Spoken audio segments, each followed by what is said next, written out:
So dry mouth వల్ల జరిగే complications ఏంటిది అంటే ముఖ్యంగా డ్రై మౌత్ ఎప్పుడైతే సెలైవరీ సెక్రీషన్స్ నోట్లో తగ్గిపోతాయో కొన్ని ఫంక్షన్స్ ఆల్టర్ అవుతాయండి.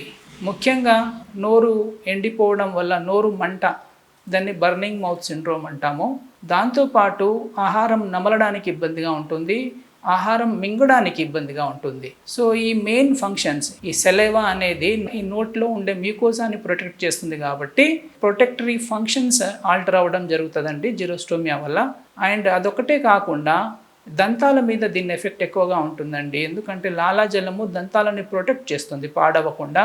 కాబట్టి లాలాజలం ఎప్పుడైతే తగ్గిపోతుందో పళ్ళు తొందరగా పాడవడానికి ఆస్కారం ఉంటుంది. దంతాలు పాడవడంతో పాటు కొన్ని ఇన్ఫెక్షన్స్ వచ్చే అవకాశం కూడా ఉంటుందండి.